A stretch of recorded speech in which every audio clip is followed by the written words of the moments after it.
आंगन में चहल पहल थी। सास रसोई में बैठकर तीज के लिए पकवान बनाने का हुक्म दे रही थी और नौकरानी व बहू दोनों काम में लगी थी। तभी गाड़ी की हॉर्न की आवाज गूंजी और दरवाजे पर खड़ी घर की लाडली शादीशुदा बेटी दिखी रीना। पर मायके आती उसी ठसक में हाथ में नया पर्स, गले में भारी हार और आंखों में वही पुराना अहंकार। अरे रीना बिटिया आ गई, सास ने मिठास उड़ेलते हुए कहा। हाँ मम्मी, सोचा त्योहार है तो आपके पास ही मना लूं। रीना मुस्कुराई, लेकिन उसकी नजर भाभी सावित्री पर टिक गई। सावित्री ने चुपचाप झाड़ू रखा और नमस्ते किया, पर उसके चेहरे पर हल्की सिकुड़न थी।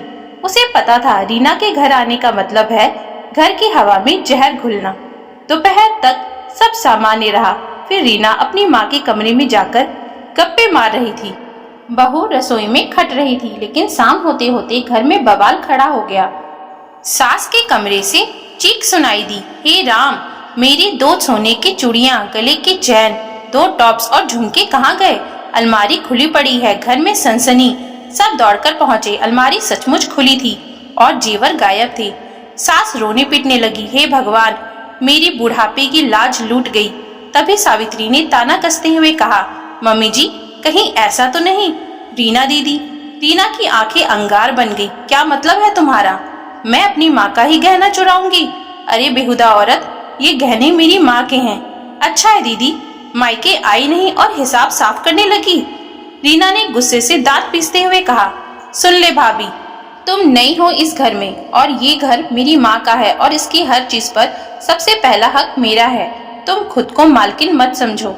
सास ने तुरंत रीना का पक्ष लिया। बहू, तेरे मुंह से ये सब अच्छा नहीं लगता। रीना मेरी बेटी है, उसका हक है इन गहनों पर। शक की जरूरत नहीं, सावित्री ने ठंडे लेकिन कड़वे स्वर में कहा। मम्मी जी, शक नहीं है, साफ साफ देख रही हूँ। अलमारी का ताला टूटा नहीं, चाबी आपके पास ही थी और चाबी आपने रीना जीजी को ही थमाई थी। फिर ये सब गहने कहाँ गए? मैं अगर ले लेती तो छिपाती कहाँ? रीना ने ताली बजाई। वाह, कमाल है भाभी जी।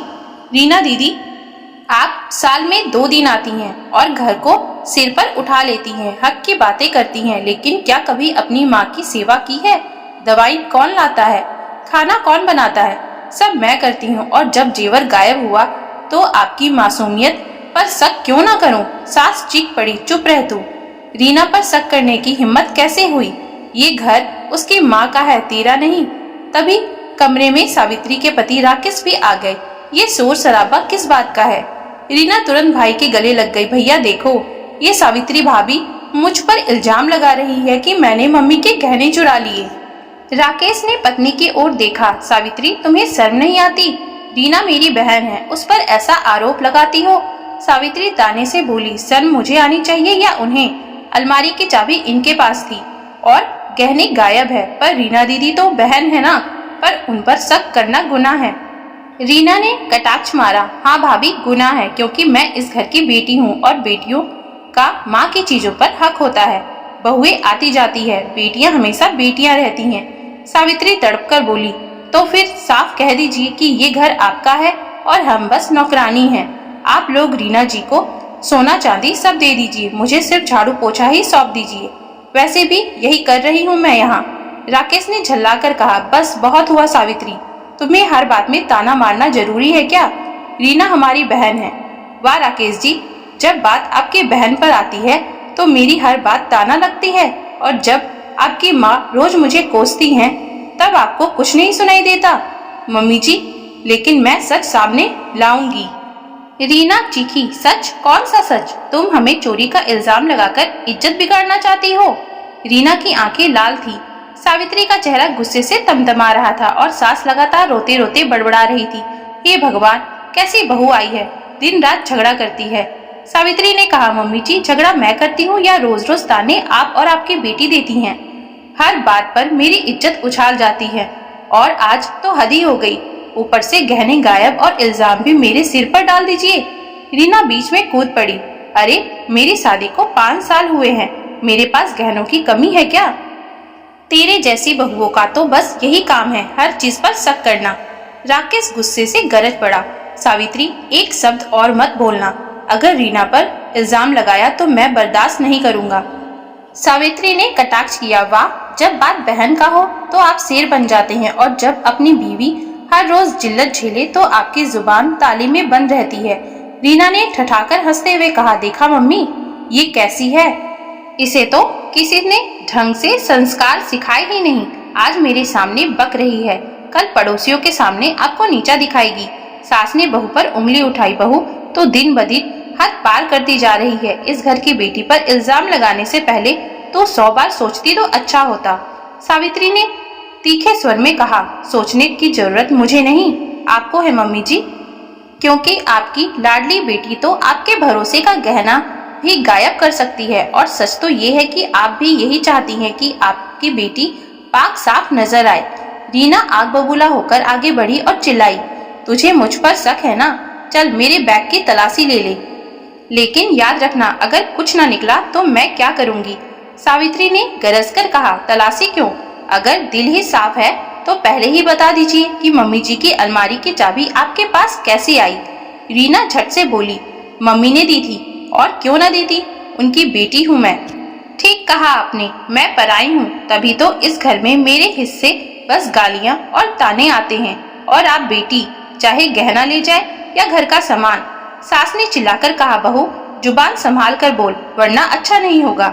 रीना ने और चुपता ताना कसा, भाभी असल में तुम जलती हो मुझसे, अब बहुत हुआ। भैया या तो इस औरत को अभी समझाओ, नहीं तो मैं कसम खाती हूँ कि आज ही मायके का रिश्ता तोड़ दूंगी। राकेश ने कड़क स्वर में कहा, सावित्री अगर तुम रीना से माफी नहीं मांगोगी तो मैं तुझसे बात तक नहीं करूंगा। सावित्री ने कहा, वाह, पति का प्यार भी शर्तों पर है। घर के हर कोने में सिर्फ चीखे, ताने और इल्जाम गूंज रहे थे, कोई किसी की सुनने को तैयार नहीं था। सावित्री और रीना आमने सामने खड़ी थी। सास लगातार अपने माथे पर हाथ मारकर रो रही थी और राकेश गुस्से से इधर उधर चक्कर काट रहा था। रीना गरज रही थी, भैया या तो ये औरत अभी माफी मांगे, नहीं तो मैं कसम खाती हूँ कि इस घर में कदम भी नहीं रखूंगी। सावित्री ने पलटकर कहा, माफी, और वो भी आपसे?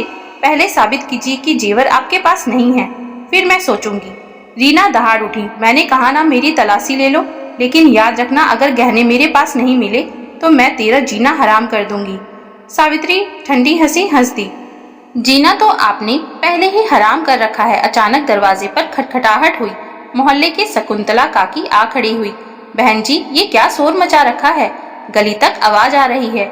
सब पूछ रहे हैं कि शर्मा जी के घर में क्या लूट मच गई। रीना ने मुंह बनाकर कहा, काकी कुछ नहीं, बस हमारी भाभी जी है ना, इन्हें हर वक्त इल्जाम लगाने की आदत है।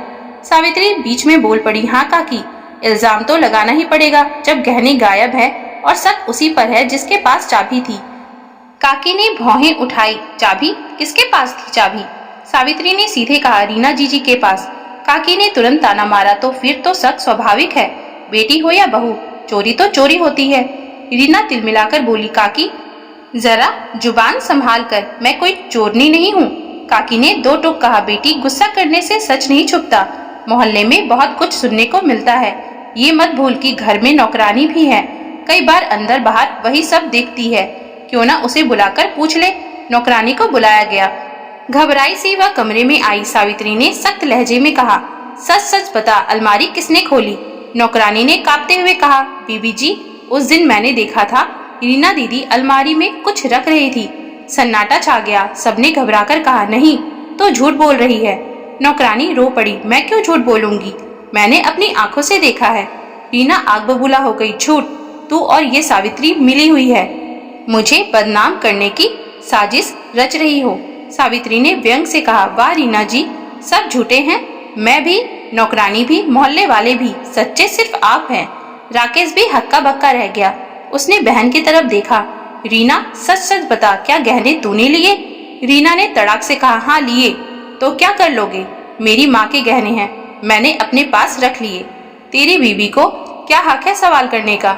सास का चेहरा पीला पड़ गया। रीना तूने सचमुच? रीना ने ऊंचे स्वर में कहा, हाँ मम्मी, और क्यों ना लो, आप ही कहती थी कि ये सब मेरा है, फिर क्यों आज सब मुझे चोर कह रहे हैं? सावित्री ने ठंडी सांस लेकर कहा, देख लिया राकेश जी, सच सामने है, लेकिन अब भी यकीन ना हो तो पुलिस बुला लीजिए, सब साफ हो जाएगा। सास भागकर बेटी के पास आ गई। नहीं रीना, पुलिस का नाम मत लो, मोहल्ले भर में बदनामी हो जाएगी। राकेश का चेहरा झुक गया, उसकी आवाज भारी हो गई। रीना, तूने मुझे नीचा कर दिया। तू मेरी बहन होकर भी इस घर की लाज नहीं रख सकी। रीना फट पड़ी। और तूने भाई की तरह मेरी रक्षा नहीं की, हमेशा अपनी बीवी का पक्ष लिया। राकेश ने जोर से कहा, बीवी का पक्ष नहीं, सच का पक्ष लिया है मैंने। रीना की आंखों से आंसू बह निकले। सास ने थरथराते हुए कहा, रीना, तूने मेरी आंखें झुका दी। कमरे में भारी खामोशी छा गई, लेकिन इस खामोशी में सबसे गूंजती आवाज सावित्री की थी। देखा मम्मी जी, ताने सिर्फ बहू को ही मत दीजिए, कभी अपनी बेटी की करतूत पर भी आईना देख लीजिए। रीना चुप हो गई, उसके पास जवाब नहीं था। राकेश ने धीरे से पत्नी की ओर देखा। सावित्री, मुझसे गलती हुई, मैंने तुझे हर बार गलत समझा। सावित्री ने कटाक्ष के साथ कहा, हाँ, गलती तो हुई ही है, लेकिन शुक्र है अब सच सामने आ गया। माहौल शांत तो नहीं हुआ, पर सच ने सबकी जुबान बंद कर दी थी। गहनों का सच सबके सामने आ गया था, लेकिन रिश्तों की दरारें और गहरी हो चुकी थी। तो दोस्तों, अगर आपको हमारी आज की ये कहानी अच्छी लगी हो तो कृपया आप हमारे चैनल को लाइक, शेयर और सब्सक्राइब जरूर कर लें, जिससे हम आपके लिए और भी अच्छी अच्छी कहानियाँ लाते रहें। Thank you for watching.